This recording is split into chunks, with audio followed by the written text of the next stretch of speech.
तो हेलो दोस्तों, नमस्कार। कैसे हैं आप लोग? उम्मीद है कि बहुत ही अच्छे होंगे, यानी कि वेरी गुड। तो दोस्तों, आप लोगों से कहना चाहते हैं कि बहुत ही इम्पॉर्टेंट प्रश्न जो है आपके स्टेट और आपके बीपीएससी के लिए जो है काफ़ी फ़ायदेमंद होने वाला है। तो दोस्तों, सेट प्रैक्टिस के इस कड़ी में हम लोग देखेंगे, क्योंकि यह सब प्रश्न तो हम लोग देख चुके हैं। पिछले सेट में हम लोग यह सब प्रश्न, सारे प्रश्न हम लोग सॉल्व कर चुके हैं। तो हम लोगों का प्रश्न आज जो होगा 45 प्रश्न तो हम लोग देख चुके थे। 50 ये जी हाँ, 45 तक हम लोग देख चुके थे। अब हमें देखना है आज हम लोगों को 46 नंबर से। तो चलिए फटाफट आप लोग तैयार हो जाइए 46 नंबर से देखने के लिए। अगर अभी तक चैनल से जुड़े हैं आप और सब्सक्राइब नहीं किए हैं तो भाई सब्सक्राइब कर लीजिए, क्योंकि दोस्तों यहाँ पे रेगुलर सेट प्रैक्टिस जो है आपके लिए जारी है। ठीक है, तो चलिए फटाफट हम प्रश्न स्टार्ट करते हैं। 46 नंबर हमारा प्रश्न है कि क्या कह रहा है कि ताल के अंग कितने होते हैं। तो दोस्तों, ताल की अगर अंग के बारे में बात करें तो ताल के कितने अंग होते हैं? ताल के 6 अंग होते हैं। ठीक है, ताल के कितने अंग होते हैं? ताल के 6 अंग होते हैं, जिसमें कि आप लोग जानते हैं कि इसमें कौन कौन सा होता है। अनुद्रुत होता है, द्रुत होता है, अनुद्रुत, द्रुत, और ये आपका होता है फिर लघु हो जाता है। उसके बाद फिर आपका गुरु हो जाता है, फिर आपको प्लूत हो जाता है, पांचवा जो होता है प्लूत होता है, और एक जो होता है आपका वो क्या होता है? काकपद होता है, काकपद। ठीक है, तो ये ताल के कितने अंग हो गए? ताल के 6 अंग हो गए। दोस्तों, आप लोगों ने कहा था कि डिटेल से बताया कीजिए, तो दोस्तों सारा प्रश्न जो है, जो चीज़ भी जो है आपके लिए कि डिटेल से देना, वो सारा प्रश्न मैं आपको डिटेल से बता दिया करूंगा। ठीक है, और दोस्तों अगर पिछला वीडियो नहीं देखे हैं आपके, जो 45 प्रश्न जो आपको हम करवाए हैं ऊपर में, तो अगर वो प्रश्न आप नहीं देखे हैं तो जाके फटाफट देख लीजिए, क्योंकि उसमें भी बहुत ज़्यादा डीपली जो है, बहुत सारा प्रश्न जो है वो मैंने आपको डीपली उसमें भी बताया हुआ है। ठीक है, तो चलिए फटाफट उसको भी आप लोग जाके चेक कर लीजिएगा। ठीक है, अगला प्रश्न है दोस्तों कि अगला प्रश्न क्या कह रहा है कि निश्चित काल से युक्त कलाओं को क्या कहा जाता है। तो देखिए, निश्चित काल से युक्त कलाओं को क्या कहते हैं? उसे मार्ग कहते हैं। ठीक है, उसे क्या कहते हैं? मार्ग कहते हैं। यानी निश्चित काल से जो कला जो युक्त होता है, निश्चित काल से युक्त कलाओं को क्या कहते हैं? मार्ग कहते हैं। ठीक है, चलिए अगला प्रश्न क्या है? अगला प्रश्न है कि लय के चाल क्रम को क्या कहते हैं। देखिए, लय जो होता है उसके जो चाल क्रम जो होते हैं, तो उसके चाल क्रम को क्या कहा जाता है? लय के चाल क्रम को यति कहते हैं। ठीक है, यति। और यति कितने प्रकार के होते हैं? यति जो है दोस्तों वो आपके 5 प्रकार के माने जाते हैं। कौन? यति। ठीक है, तो बिल्कुल यहाँ से जो है कहीं ये नहीं लगाना है। प्रश्न ये बनेंगे, आपसे पूछे जाएंगे कि यति कितने प्रकार के हैं, तो 5 प्रकार के आप लोग को बताना है। ठीक है, चलिए अब आगे देखते हैं दोस्तों कौन कौन सा है जो मैं बता चुका हूँ। वीडियो क्योंकि यहाँ पे बहुत ज़्यादा लंबा हो जाएगा, इसलिए मैं बता चुका हूँ। तो ठीक है, अब देखिए यहाँ पे क्या है कि अगला प्रश्न है 49 नंबर का, 2 3 2 3। यानी ये जो विभाग है दोस्तों, ये आपको पूछा जा रहा है। आपको स्पष्ट बताऊं, देखिए 4 विभाग, 1 विभाग, 2 विभाग, 3, ये आपके 4 विभाग हो गए। एक विभाग में 2 मात्रा, एक विभाग में 3 मात्रा, फिर तीसरा विभाग में 2 मात्रा, और चौथा विभाग में 3 मात्रा।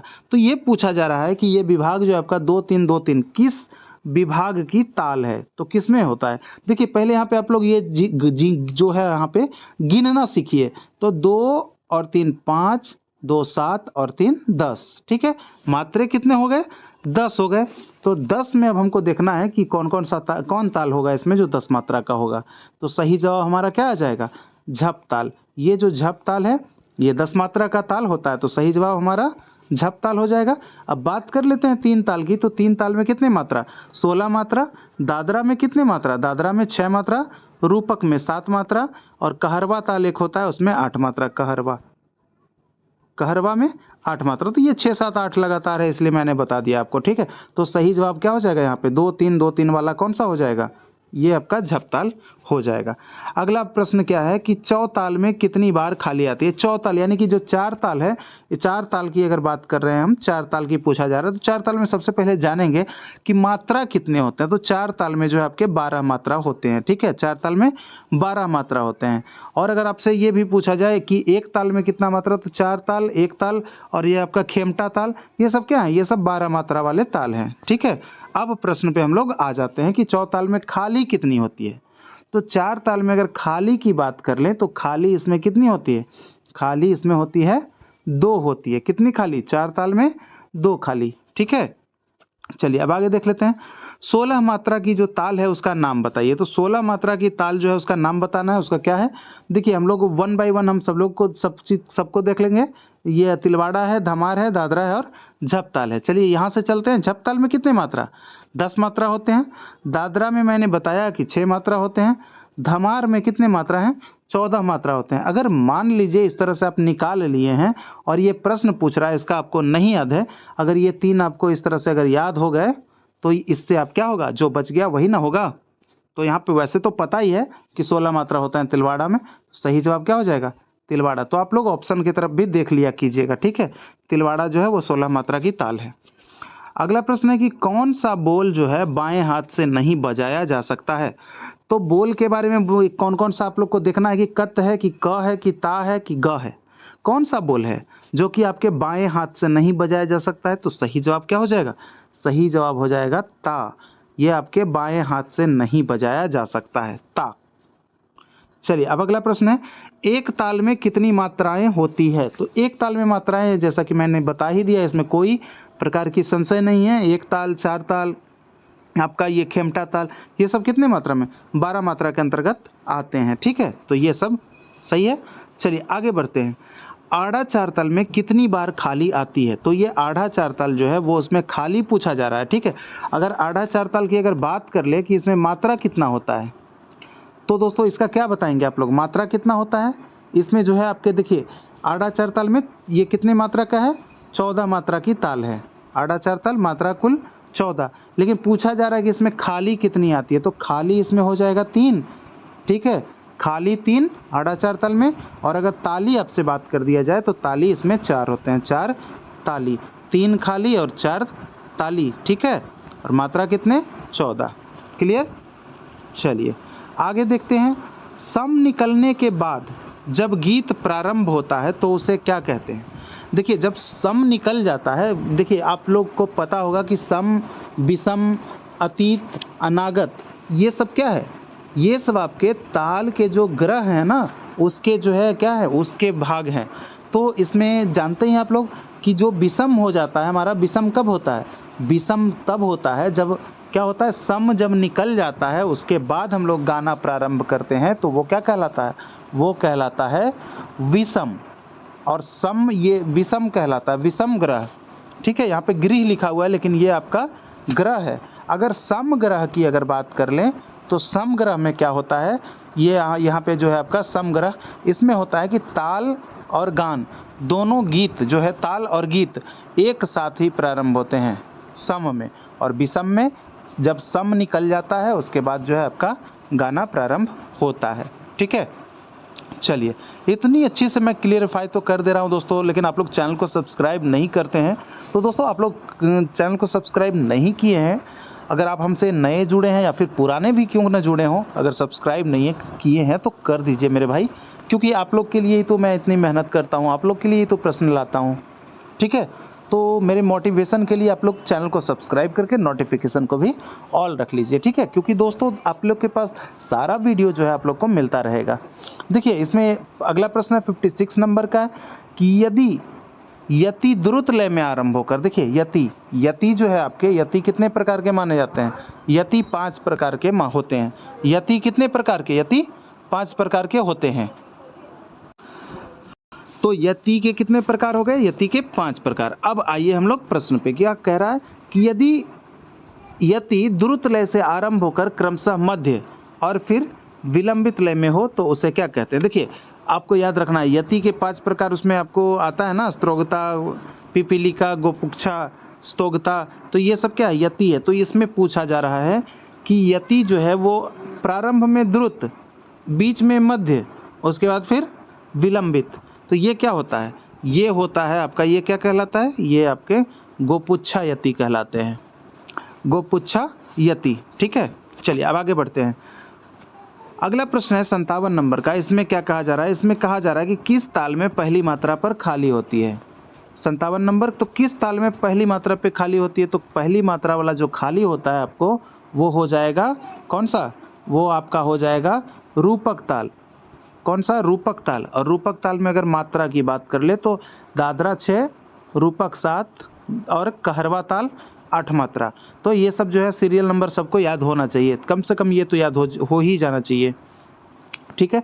तो ये आपके रूपक ताल पे क्या होता है, पहली मात्रा पे क्या होता है, खाली होता है, ठीक है। वैसे क्या अधिकतर सम देखा जाता है कि पहली मात्रा पे सम होता है, लेकिन यहाँ पे रूपक ताल जो है 7 मात्रे का ताल है, इसमें पहली मात्रा पे खाली, ये आपके पहली मात्रा पर खाली देखा जाता है, ठीक है।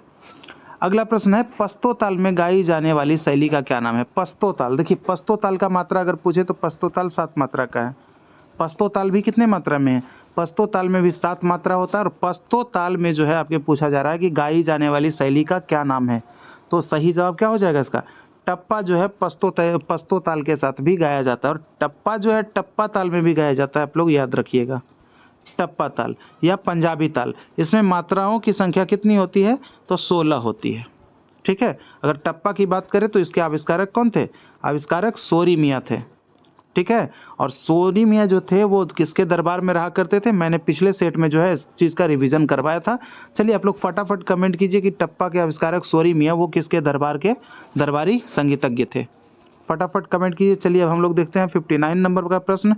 थोड़ा सा छोटा कर लेने से क्या है कि दोस्तों बहुत जल्दी वहाँ पे पहुँच जाया जाता है, इसलिए थोड़ा सा मैंने छोटा कर लिया, अब यहाँ आके बड़ा कर दिया, ठीक है।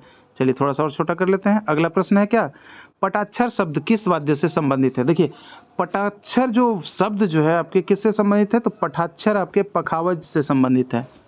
पटाक्षर पखावज, प फॉर पटाक्षर और प फॉर पखावज, ठीक है। चलिए अब देखते हैं आगे क्या है कि शिखर ताल की एक आवर्तन की लयकारी में कितनी मात्रा आएगी। देखिए शिखर ताल की अगर बात हो रही है तो शिखर ताल में मात्राओं की संख्या दोस्तों आपको बताना है कि कितने मात्रा होते हैं शिखर ताल में, फटाफट मुझे कमेंट कीजिए, ये प्रश्न है आपके लिए। तो शिखर ताल की एक आवर्तन की लयकारी कितनी मात्रा में आएगी, तो इसकी अगर बात कर ले तो अगर मात्राओं में तो 3/5 में आएगी, ठीक है शिखर ताल। चलिए आगे बढ़ते हैं कि फरोदस्त ताल की एक आवर्तन में बियाड़ की लयकारी। देखिए फरोदस्त ताल की कितनी मात्राएं, 14 मात्राएं। और इसमें बियाड़ की ये लयकारी अगर हम देखेंगे तो कितनी मात्रा के बाद प्रारंभ होगी, कितनी मात्रा के बाद प्रारंभ होगी, तो ये आपके जो प्रश्न का जो आंसर हो जाएगा ये आपके 6 मात्रा के बाद प्रारंभ होगी। कौन, बियाड़ की लयकारी, जिसमें कि बियाड़ आड़ कुआड़ बियाड़, यानी कि इसको बियाड़ को जो है दोस्तों क्या बोलते हैं, 2.25 गुण, जैसा कि हम 1.75 करके हम बताए थे 2.25 गुण, ठीक है। तो ये होता है ना, यहाँ से पॉइंट उड़ाएंगे तो नीचे दशमलव ये 00 आएगा, इसको कट करेंगे तो उतना बटा में आ जाएगा आपका, तो वही होता है आपका क्या होता है बियाड़, यानी कि 2.25 गुण। अगला प्रश्न है कि तबले का जन्म कहाँ हुआ था। देखिए अलाउद्दीन खिलजी के जो दरबार में रहा करते थे अमीर खुसरो, कौन, अमीर खुसरो, अमीर खुसरो अलाउद्दीन खिलजी के दरबारी कवि, ये दरबारी संगीतज्ञ थे अलाउद्दीन खिलजी के। और अलाउद्दीन खिलजी का जो शासन काल जो था वो दिल्ली में शासन उनका चलता था, किनके, तो तबले का आविष्कार वहीं हुआ था, कहाँ, तबले का जन्म दिल्ली में हुआ था। तो क्लियर रहेगा, अमीर खुसरो भारत के तोता भी कहे जाते थे। अगला प्रश्न है कि फर्रुखाबाद घराना किसके लिए प्रसिद्ध है। देखिए फर्रुखाबाद की अगर बात करें तो फर्रुखाबाद घराना जो है आपके कायदे में रहने के लिए प्रसिद्ध है, ठीक है, कायदे में। फर्रुखाबाद जो है घराना किस में रहता है, ये कायदे में रहता है, तो फर्रुखाबाद घराना कायदे के लिए प्रसिद्ध माना जाता है, ऐसा कहा जाता है कि ये फर्रुखाबाद घराना कायदे के लिए प्रसिद्ध है। अगला प्रश्न है कि प्रस्तार का प्रयोग किस में होता है। देखिए प्रस्तार, विस्तार, फैलाना, तानना, ये सब जो है प्रस्तार विस्तार, तो ये सब क्या है, ये सब आपके कायदे में ही होता है। प्रस्तार का प्रयोग किस में होता है, प्रस्तार का प्रयोग कायदे में होता है, ठीक है। आगे देखते हैं संसर्गजा जाति के कितने प्रकार होते हैं। संसर्गजा जाति के कितने प्रकार होते हैं, तो इसका सही जवाब क्या हो जाएगा, संसर्गजा जाति के 11 प्रकार होते हैं, ठीक है, 11 प्रकार होते हैं संसर्गजा जाति के। आगे है रौ शब्द का संबंध किससे है। देखिए रौ, ये जो रौ है आप रौ जो देख रहे हैं, रौ शब्द जो ये आप देख रहे हैं 66 नंबर का प्रश्न है। रौ शब्द का संबंध जो बताया जाता है कि रेला से इसका संबंध है, और रेला जो है किस पे बजाया जाता है, रेला आपके तबला पर बजाया जाता है, तबला पर बजाया जाने वाला वाद्य है। और तबले के जो होते हैं 2 पार्ट होते हैं, एक इधर का, एक दायां और एक बायां, ठीक है, ये आपका हो गया बायां और ये मान लीजिए आपका दायां। तो ये जो आपके जो बाएं हाथ के जो होते हैं, जो होता है, इसको क्या बोलते हैं? बाएं हाथ वाले तबले को डग्गा बोलते हैं। क्या बोलते हैं? डग्गा। और छोटा जो होता है उसको तबली भी कहा जाता है। तो ये सब थोड़ा सा याद रखना है। छोटा है लेकिन बीच बीच में कभी कभी क्या होता है कि फंसाता है, तो इसलिए हर चीज़ का मैं रिपीट कर दे रहा हूँ। अगला प्रश्न है कि कहरवा ताल का मुख्यतः प्रयोग किया जाता है। देखिए, कहरवा ताल में सबसे पहले जानेंगे कि मात्रा कितने होते हैं। तो कहरवा ताल में 8 मात्रा होते हैं। कितने? कहरवा ताल में 8 मात्रा। और 8 मात्रा की जो हम बात कर रहे हैं, कहरवा ताल का मुख्यतः प्रयोग, तो वो किस में किया जाता है? तो कहरवा ताल का प्रयोग हम करेंगे किस में? लग्गी लड़ी। किस में करते हैं? लग्गी लड़ी में इसका प्रयोग करते हैं, कहरवा ताल का। अगर पूछा जाए कि लग्गी लड़ी के लिए किस ताल का प्रयोग, तो आपके कहरवा ताल ऑप्शन में रहेगा, तो कहरवा ताल को भी टिक कर देना है। और कहरवा ताल में मुख्यतः तो यहाँ आपके झाला नहीं होगा, जोड़ नहीं होगा, गट्टा नहीं, ये सब तो दूसरी चीज़, लेकिन यहाँ पे लग्गी लड़ी आपका सही जवाब हो जाएगा। ठीक है। अगला प्रश्न है, देखिए, कमाल की परण किसके अंतर्गत आती है? अगर कमाल आपसे पूछे भैया तो कमाल कैसे होगा? कमाल की परण, तो कमाल कैसे होगा? कमाल ऐसे होगा कि जो चक्रदार परण जो होगा, चक्रदार रहेगा वही ना कमाल करेगा। तो याद रखना इस तरह से कि चक्रदार परण। कमाल की परण किसको कहा जाता है? चक्रदार जो है वो कमाल का है, कमाल का परण है, चक्रदार परण। ठीक है। अगला प्रश्न है कि वृंद के कितने गुण होते हैं? अगर वृंद के गुणों की अगर बात की जाए तो वृंद के 6 गुण होते हैं। कितने? वृंद के 6 गुण माने गए हैं। ठीक है। अगला प्रश्न है कि धीरकिट शब्द को स्याही से खिसकाकर, और अगर उसको स्याही से खिसकाकर और पूरे पंजे से बजाने का प्रचलन, जो आपका ये स्याही होता है ना बीच में, ये आपका आप देख रहे हैं यहाँ पे, और यहाँ पे ये आपका स्याही होता है। ठीक है। तो ये स्याही का जो प्रचलन है, स्याही को खिसकाकर और पूरे पंजे से बजाने का प्रचलन जो है वो किसने शुरू किया? तो इसका सही जवाब हो जाएगा भैया, ये करने वाले मम्मू खां हैं। कौन? मम्मू खां हैं ऐसा करने वाले व्यक्ति। ठीक है। चलिए अब हम लोग बढ़ चलते हैं अगले प्रश्न की तरफ। 71 प्रश्न क्या कह रहा है कि कर्नाटक पद्धति जो है उसमें ताल पद्धति, उसमें 3 ताल को कैसे दिखाया जाता है या कैसे लिखा जाता है? तो उसमें 3 ताल के लिए जो लिखा जाता है उसमें उसका आपको इस तरह की मात्राओं से बोध किया जाता है 3 ताल का, 1 5 1। ठीक है, इस तरह से। अब आगे देखिए, यदि झप ताल में कहरवा ताल में यदि झप ताल को कहरवा ताल में एक ही आवृत्ति में सम से सम तक सेट किया जाए। ठीक है। देखिए, झप ताल को किस में सेट कर रहे हैं? कहरवा को। तो 10 मात्रा का यहाँ पे ताल है और हम सेट किस में कर रहे हैं? 8 मात्रा को। ठीक है, समझ में आ रही है? तो 8 मात्रा को, तो उसमें सम से सम तक सेट किया जाए तो कौन सी लयकारी होगी? तो लयकारी बताना है कि इसमें कौन सी लयकारी आपका होगा। ठीक है। तो इसका जो सही जो जवाब होगा वो हो जाएगा आपका ऑप्शन डी, 1.1/4। ठीक है, 1.1/4। तो ये आपके अगर हम इस तरह से लिखे तो कितना आ जाएगा? 5/4। तो ये आपके आ जाएंगे 5/4। ठीक है, 5/4 हो जाएगा। 10 मात्रा को अगर हम 8 मात्रा में सेट करेंगे तो बिल्कुल क्लियर। इस तरह से कैसे, देखिए मैं बता देता हूँ। देखिए, 10 मात्रा को हम सेट कर रहे हैं ना, तो 10 मात्रा को हम सेट कर रहे हैं किसमें? कहरवा ताल की एक ही आवृत्ति में सम से सम तक सेट किया जाए तो कौन सी लयकारी? तो 10 को हम किस में कर रहे हैं? कहरवा में। कहरवा का मात्रा कितना होता है? 8 होता है। तो अब 2 से काटेंगे तो 2 से 4 और 2 से 5। तो इसी को तो लिखा गया है ना दोस्तों, 5/4। देखिए यहाँ पे आप देखिए, क्योंकि मैं मिटाने जा रहा हूँ, 5/4 आया ना काट के, तो ये जो है आपका 5/4, इसी को तो ये लिखा गया है, यही है ना? तो बिल्कुल सही जवाब। इस तरह से आपको करके देखना है। ठीक है, कुछ मैथमेटिक्स पे भी थोड़ा सा चले जाइएगा। अगला प्रश्न है कि किस ताल के ठेके में 1.5 मात्रा का धा होता है? 1.5 मात्रा का धा होता है। तो ये आपका होता है 14 मात्रा वाली कौन सी ताल है? 14 मात्रा की जो ताल है आपकी, कौन सी ताल? फटाफट बताइए। तो ये आपका हो जाएगा फरोदस्त। फरोदस्त ताल में 1.5 मात्रा का धा होता है। कितना? 1.5 मात्रा का। क्लियर? चलिए अब आगे बढ़ते हैं। मार्ग में निःशब्द क्रियाएं कितनी होती है? देखिए, अगर मार्ग की बात करें तो निःशब्द क्रिया कितनी होती है? तो मार्ग में अगर निःशब्द क्रिया अगर पूछा जाए तो कितनी हो जाएंगी, इसमें 4 निःशब्द क्रिया होते हैं। देखिए क्रिया पहले तो अगर बात करें तो क्रिया 2 प्रकार के होते हैं, क्रिया 2 प्रकार के, एक होता है आपका सशब्द, एक सशब्द, और दूसरा होता है निःशब्द, दूसरा होता है आपका निःशब्द क्रिया। देखिए सशब्द में क्या होता है, ताली लगाकर जो है ताल के मात्राओं को गिना जाता है, और निःशब्द में केवल हाथ हिलाकर मात्राओं को गिना जाता है। ठीक है, अब देखिए यहाँ पे निःशब्द क्रिया पूछा गया, तो सशब्द यहाँ पे 2 क्रिया हो गया। अब इसमें आता है जो हमारा निःशब्द, इसके कितने प्रकार, कितनी होती है क्रियाएं, इसकी 4 क्रियाएं, इसी की क्रिया के बारे में पूछा जा रहा था। ठीक है, चलिए अगला प्रश्न है, काकपद का चिन्ह क्या है। देखिए काकपद की अगर चिन्ह की बात करें तो काकपद का चिन्ह क्या है, तो काकपद को हम लोग ऐसे दर्शाते हैं। ठीक है, काकपद को ऐसे, और ये देखिए जीरो जो है आपको, ये द्रुत का चिन्ह दिख रहा है, ये किसका है, ये द्रुत का चिन्ह है, द्रुत। और ये क्या है आपका,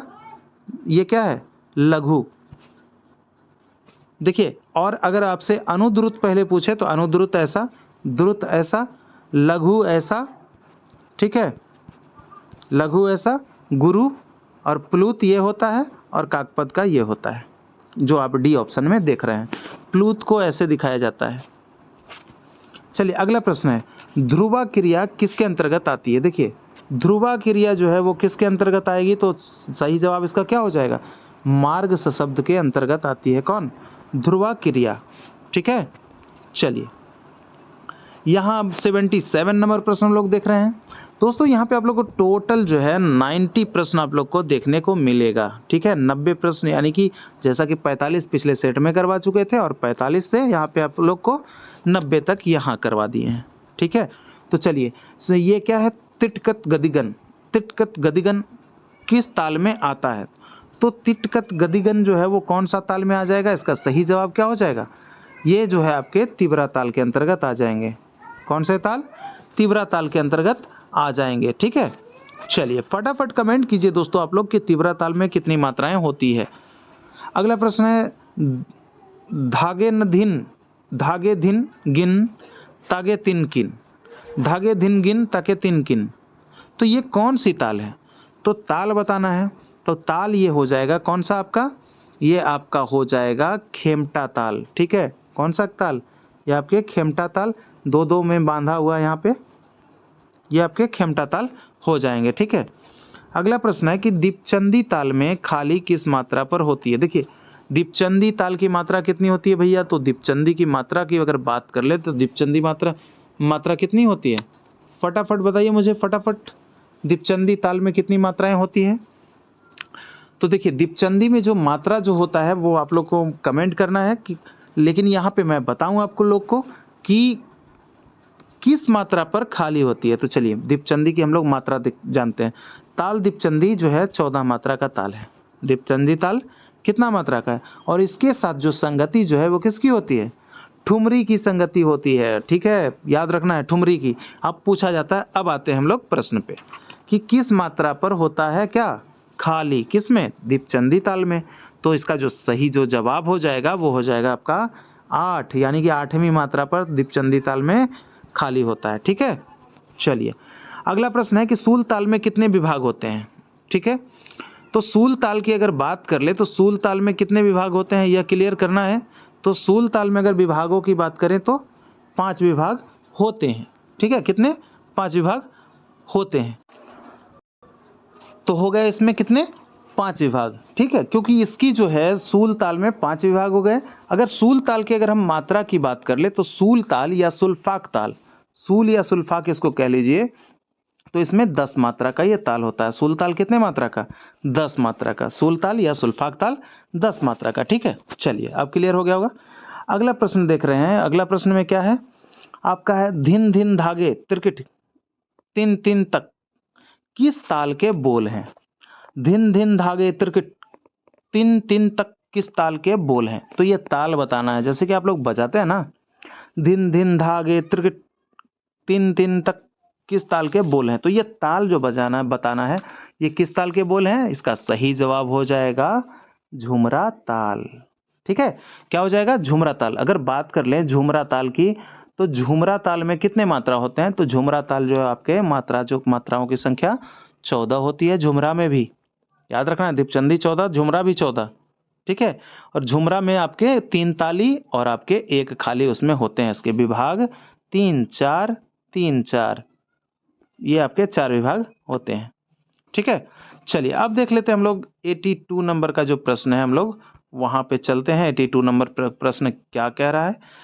अब यहाँ पे प्रश्न है कि रुद्र ताल में कितने विभाग होते हैं। देखिए सबसे पहले हम रुद्र ताल की अगर बात करें तो रुद्र ताल में मात्रा कितने होते हैं, तो 11 मात्रा का ताल होता है। रुद्र ताल कौन से, 11 मात्रा का ताल होता है। इसमें देखिए रुद्र ताल में इसमें मात्रा और विभाग इसी से पूछा जाता है कि कौन से ताल हैं जिसका मात्रा और विभाग बराबर होता है। तो आपको बताना है रुद्र ताल, ठीक है। 11 मात्रा होता है उसमें और 11 विभाग भी होता है। तो सही जवाब 11, इसके मात्रा भी 11 होते हैं। चलिए अगला प्रश्न है 3 2 2 किस ताल के विभाग है। देखिए सबसे पहले 3 2 5 2 7 हम ऐसे जोड़ना सीखेंगे, ठीक है। तो 7 जो है वो किस में आ जाएगा आपका, 3 2 2 यानी कि मात्रा जो हो रहा है आपका 7 हो रहा है, तो वो किसके विभाग हैं। तो 3 2 2 आपके जो विभाग है वो आपके रूपक ताल के भी है, पस्तो ताल के भी है और तीव्रा ताल के भी है।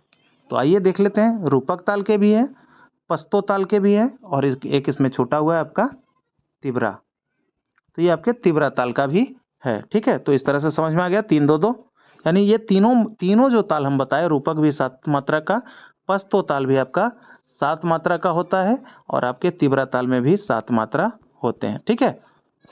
चलिए अगला प्रश्न देखते हैं कि 3 4 3 4 किस ताल के विभाग हैं। पहले 3 4 3 4 यानी कि 14 हो गए। तो 14 जो हमारा किस में आता है, तो 14 किस में आएगा, चलिए फटाफट। तो 14 हम लोग को देखना है कि किस में आ जाएगा, आपके आ जाएंगे दीपचंदी ताल में। किस में, दीपचंदी ताल में 14 मात्रा होता है। जैसा कि हम लोग जानते हैं कि एक ताल में 12 मात्रा होता है। एक ताल में कितने मात्रा होते हैं, 12 मात्रा होता है ना। एक ताल में कितने मात्रा, 12 मात्रा, और झप ताल में 10 मात्रा। और ये मत ताल जो है दोस्तों, आप लोग फटाफट कमेंट करके बताइए कि मत ताल में कितने मात्रा होते हैं, ठीक है। चलिए तो बता दिए दीपचंदी का विभाग आप लोग देख लिए। अगला प्रश्न है कि लुप्त कितनी मात्राओं को दर्शाता है। देखिए लुप्त यहाँ पे है, ये इसको गलत कर लीजिए क्योंकि ऑप्शन में ऐसा कुछ नहीं है। यहाँ पे आप लोग को लिखना है प्लूत, ठीक है, ये प्लूत। तो प्लूत के लिए मात्रा पूछ रहा है, प्लूत कितनी मात्राओं को दर्शाता है। तो प्लूत अगर बात करें तो 12 मात्राओं को दर्शाता है। और काकपद कितना, 4, ठीक है, काकपद 4, बिल्कुल क्लियर। काकपद भैया आपका 16 ना, 4 मैं कैसे कह रहा हूँ यार, माफ कीजिएगा, काकपद 16, ठीक है, काकपद 16, प्लूत 12। चलिए अब आगे देख लेते हैं, काकपद कितनी मात्राओं को दर्शाता है। चलिए ये तो प्रश्न भी आ गया, काकपद जो है आपके 16 मात्राओं को दर्शाता है, ठीक है। काकपद कितने मात्राओं को, 16 मात्राओं को दर्शाता है। चलिए अब आगे देख लेते हैं, अगला प्रश्न है हमारा, खंड जाति में कितनी मात्राएं होती है। देखिए खंड जाति में मात्राएं पूछा जा रहा है। तो खंड की अगर बात करें तो जाति के कितने, जाति ताल के जो जाति है उसी में एक क्या है आपका खंड है। तो कितने प्रकार, ये कितने मात्रा, तो खंड जो है 5। वैसे होते हैं कितने हैं, कौन कौन सब, तो एक होता है आपका त्रिस्थ, चतुस्थ, उसके बाद फिर आपका होता है खंड, और उसके बाद फिर होता है आपका मिश्र और संकीर्ण, ठीक है। ये हो गए आपके जातियां। तो ये त्रिस्थ में 3 मात्रा पूछा जा रहा है ना, मात्रा 3, चतुस्थ में 4, खंड में यही खंड पूछा जा रहा है जिसमें कि 5 होता है, ठीक है। और आपके मिश्र में क्या हो जाता है, मिश्र में आपकी 6 नहीं 7 हो जाता है, और संकीर्ण आपका 8 नहीं 9 हो जाता है, ठीक है। तो त्रिस्थ 3, चतुस्थ 4, खंड 5, मिश्र 7, संकीर्ण 9, ठीक है। चलिए अब अगला देख लेते हैं, 88 नंबर का प्रश्न है। 88 नंबर क्या पूछ रहा है कि ताल की पहली मात्रा या सम को ताल का क्या कहते हैं। प्रश्न दोस्तों बड़ा इंपॉर्टेंट है, जरा सा आप इसको ध्यान दीजिएगा। 88 नंबर का प्रश्न जो है, ताल की पहली मात्रा, ठीक है, या सम, वहां जो सम होता है ताल की पहली मात्रा या सम, उसको क्या कहते हैं। तो उसको क्या कहा जाता है, उसको कहा जाता है मुखड़ा। पहली मात्रा जो होता है उसको मुखड़ा कहा जाता है, ठीक है। अगला प्रश्न है, लग्गी के पलटों को क्या कहा जाता है। तो लग्गी के पलटों को क्या कहा जाता है, लग्गी के पलटों को बांट कहा जाता है। क्या कहा जाता है, बांट। लग्गी के पलटों को बांट कहा जाता है, अगला प्रश्न है, एकल वादन के लिए प्रायः किस ताल का चयन किया जाता है? देखिए, अगर कोई एकल वादन करना है तो एकल वादन के लिए 90 नंबर का प्रश्न है। अगर एकल वादन करनी है तो उसके लिए जो क्या होता है, प्रायः किस ताल का प्रयोग होता है? तो 3 ताल का प्रयोग होता है, त्रिताल, जिसमें कि कितने मात्रा होते हैं? त्रिताल में आपके 16 मात्रा होते हैं, ठीक है। और अगर बात कर लें त्रिताल की तो इसमें कितने विभाग? इसमें 4 जो होते हैं आपके विभाग होते हैं। 4 विभाग किसमें? 3 ताल में 4 विभाग हो जाते हैं 3 ताल में, और 3 खाली और इस पे 1 ताली होती है। 3 खाली और 1 जो होता है आपका वो होता है ताली, ठीक है। 3 खाली और 1 ताली हो जाता है। और 4 विभाग इसके हो गए, तो चारों विभाग में अगर मात्राओं की बात करें तो प्रत्येक विभाग में 4-4 मात्राएं होते हैं 3 ताल में। यह सब क्लियर रखना है, कभी-कभी यहाँ से भी प्रश्न ये सब भी बन जाएंगे।